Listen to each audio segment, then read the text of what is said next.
everyone, saya Tina. saya Bunga. Kembali lagi bersama kami di program Bisik, Bincang Asik. Nah, kali ini kami akan membahas hal yang lagi ramai nih. Apa itu? Lagi ramai banget di kalangan masyarakat sekarang. Pasti kalian juga pernah ngelakuin ini.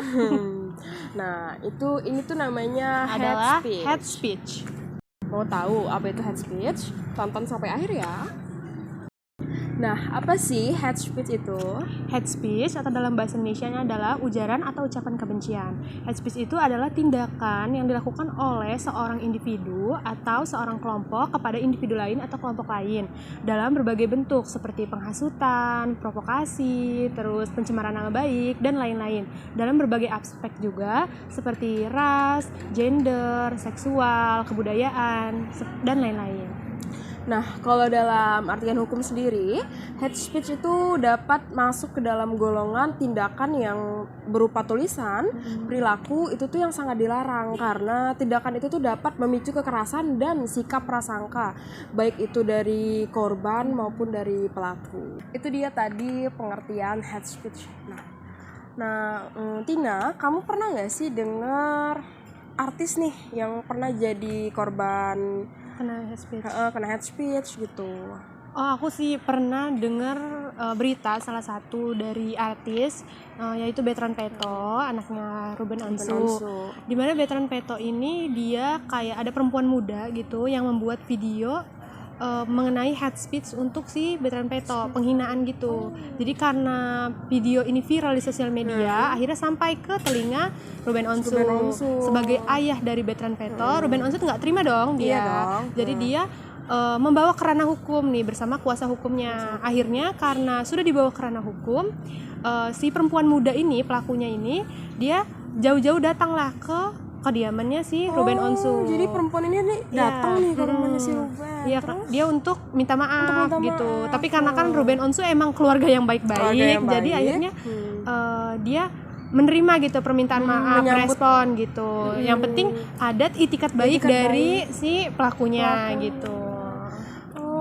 Terus kalau misalnya kena head speech nih, ini pasti kan, ini kan yang dibully ini kan anaknya nih, itu pasti punya rasa trauma gitu kan? Iya, pasti dia kena kena mental kalau ibaratnya. Ya kan? Iya. Jadi itu dia salah satu contoh kasus head speech di kalangan artis. Nah, Tina, aku masih penasaran nih.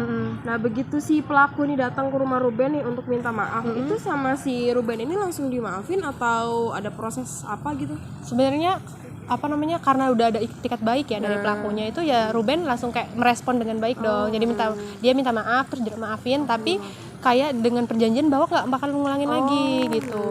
Tapi ingat, head speech ini ada tindak pidananya atau ada hukumnya. Sepertinya bisa kita ketahuin di sini itu dalam surat edaran Kapolri nomor 6 tahun 2015 disebutkan bahwa penggolongan ujaran kebencian atau hate speech itu diatur di dalam Kitab Undang-Undang Hukum Pidana atau KUHP yang berbentuk antara lain sebagai berikut.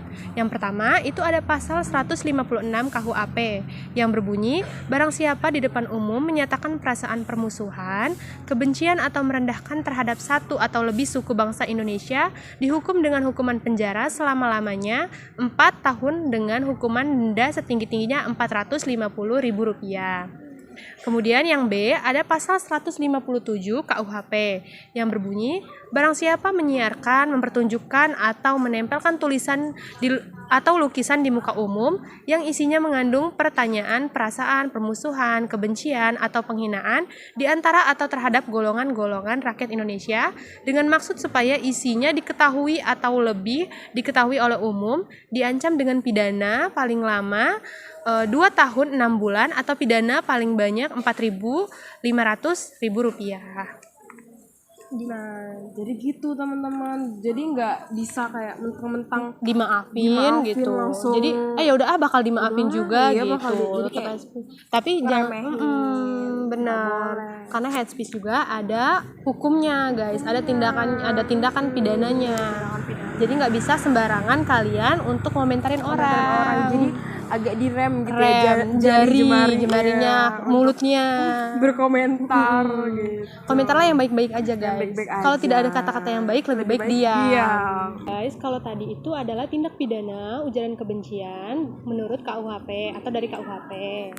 Nah, kalau dari Undang-Undang ITE sendiri tuh juga ada loh dasar hukumnya. Ini tuh ujaran kebencian atau hate speech diatur dalam Undang-Undang Pasal 28 ayat 1 dan 2. Nah, ayat satunya itu berbunyi, setiap orang dengan sengaja dan tanpa hak menyebarkan berita bohong dan menyesatkan yang mengakibatkan kerugian konsumen dalam transaksi elektronik.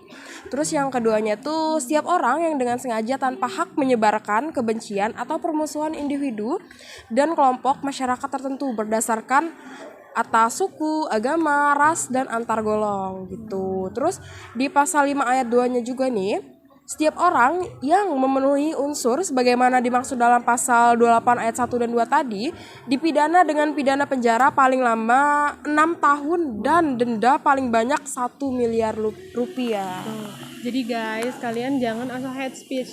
Kalian mau denda 1 miliar 1 rupiah. miliar dan di penjara 6 bertahun-tahun. tahun. Aduh, pokoknya jangan. Lebih baik rem tangan dan rem mulut kalian daripada kena tindak pidana. Jadi itu dia salah satu contoh kasus dari hate speech, pengertian hate speech dan tindak pidana hate speech. Jadi buat teman-teman, jangan sekali-kali kalian melakukan hate speech atau ujaran kebencian dimanapun, kapanpun, sama siapapun. Pokoknya kita harus saling menghargai sebagai sesama manusia. Ya, selalu tebarkan energi positif. Positif.